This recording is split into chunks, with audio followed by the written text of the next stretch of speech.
Hi, darlings. Welcome to another episode of His Plus Size Luna. If you haven't clicked that subscribe button, quickly do that now and join the family so you never miss an episode. Also, don't forget to also like and share this video and channel with your fellow story lovers. Now, let's dive into today's episode. Episode 2, My Second Chance.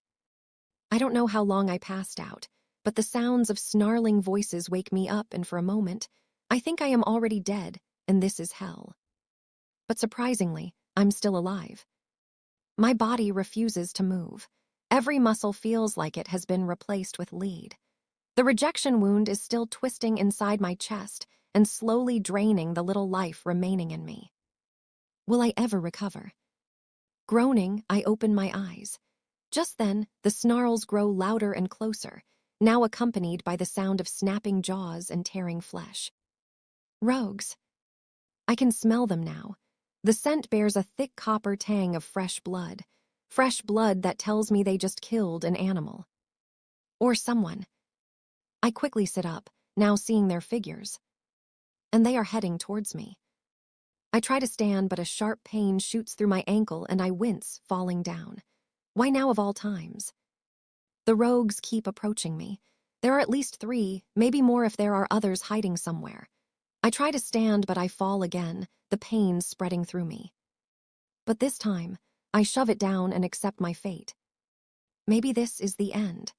The part of me that wants to survive died somewhere between Damien's rejection and the border crossing, so if these rogues will help me end my misery, then I will let them. At least after then, I will not have to suffer this crushing emptiness anymore. Kira whimpers in my head, too weak to even attempt a shift. She is exhausted and helpless too.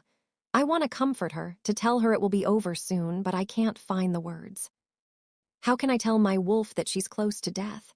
Also, we are beyond words now, beyond hope, beyond everything except the final darkness that is waiting to claim us. The rogues finally reach me, and one of them steps closer, paws raised to slash down on me. But the instant the paws start descending, a loud growl fills the air, and something slams into the rogue, hitting my mercy killer to the ground.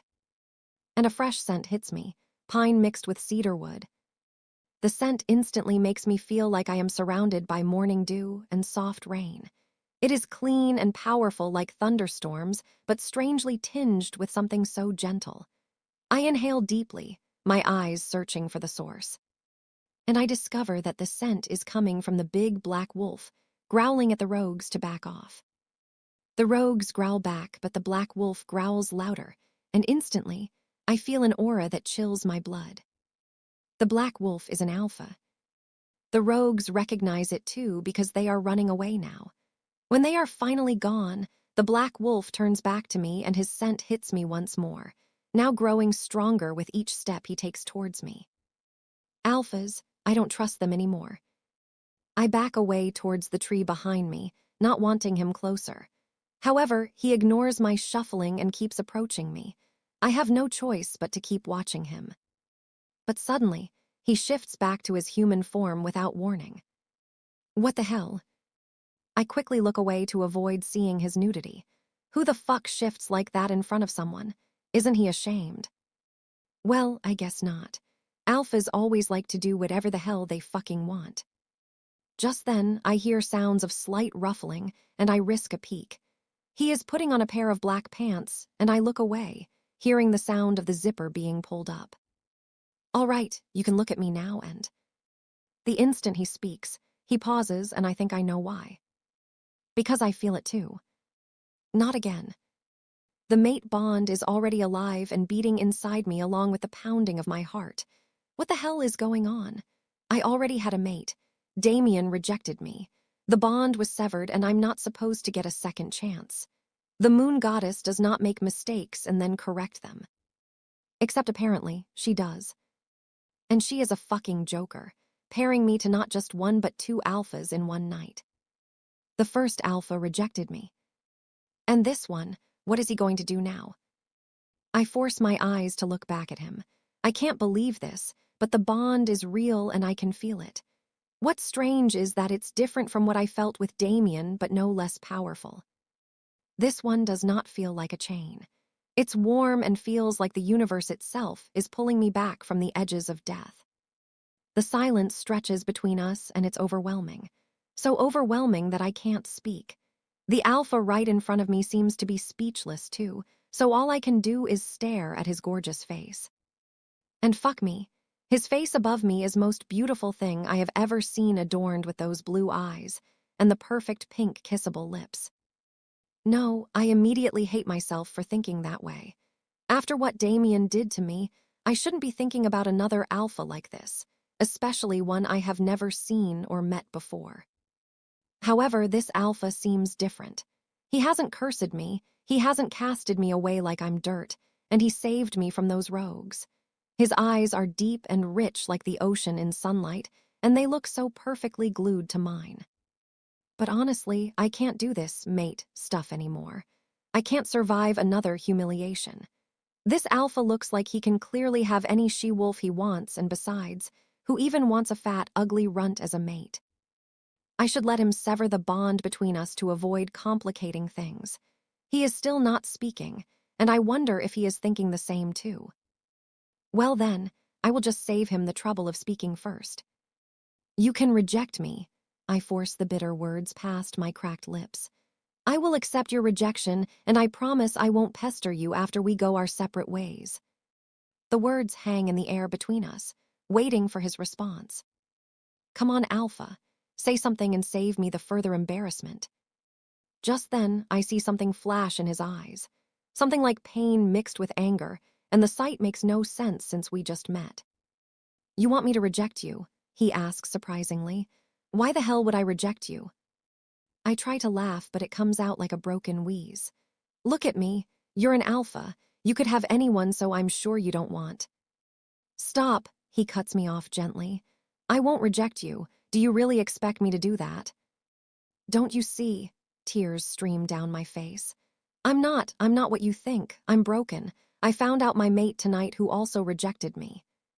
Your mate, but I'm your mate and I haven't. You're not my first mate. I cut him off and furiously wipe my cheeks.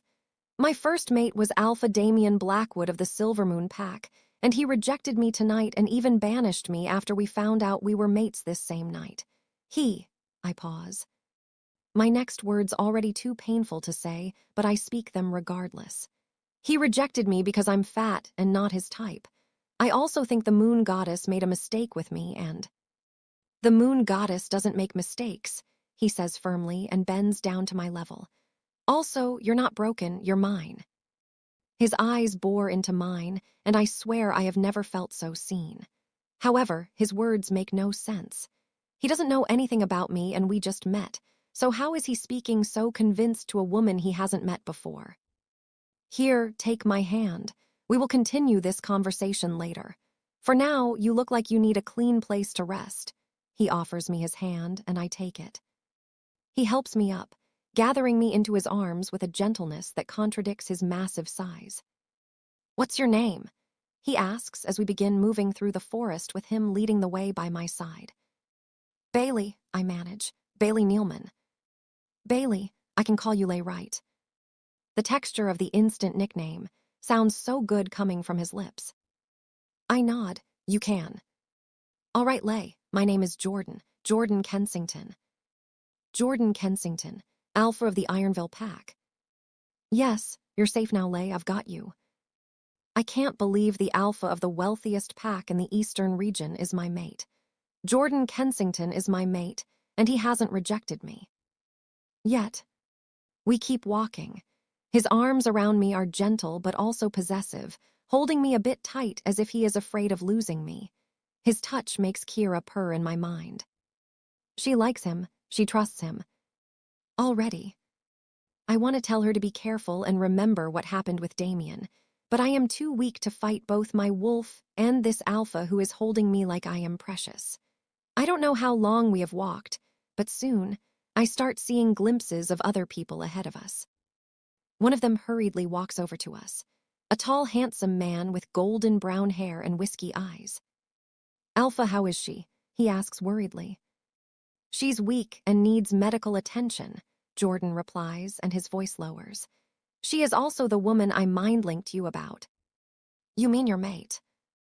Yes, but she was rejected tonight by her first mate. What, but how is? We'll discuss that later, Braxton. Right now, I need to get her to Alina before her situation worsens. Alina is back in her tent and will attend to her, Braxton says, and the conversation fades because my consciousness is starting to slip again. The rejection has taken too much from me and has bruised me too deeply. Even with the new bond alive inside me, trying to heal me, I still feel like I am slipping away. Lay, stay with me. Jordan's voice cuts through the darkness, encroaching my vision. Don't you dare give up now, do you hear me? That's an order. I want to laugh at him and his ridiculous order, but I do not have the strength. Instead, I cling to his voice, letting it anchor me together with the steady rhythm of his heart beating against my ear. The rhythm reminds me that maybe, just maybe, I have something to live for. Keep your eyes open, little mate, he murmurs. Stay with me, we are almost there. Little mate. The endearment is absurd given my fat size, but somehow it does not sound mocking coming from him. Rather, it sounds affectionate and so gentle as if he truly sees me as someone valuable who needs his protection. But sadly, the dark spots swimming in my vision don't give a damn about his protection. They are getting darker, and I let them take me again. However, this time, the darkness feels different. This time, it does not feel like death. It feels like I am falling asleep with my body wrapped in the scent of pine, rain, and in the warmth of strong arms that refuse to let me fall. And somehow, I believe he won't let me fall. If you enjoyed today's episode and want more, don't forget to like, comment, and subscribe to join the Dreamy Studios community. Give this video a thumbs up and share it with a friend who loves a fantastic romance. I've got another exciting episode already in the works, and it's coming your way sooner than you think, so hit that subscribe button and keep an eye on your feed. Until then, I can't wait to hear your thoughts on today's video. Let me know in the comments. Stay tuned. I'll see you in the next episode.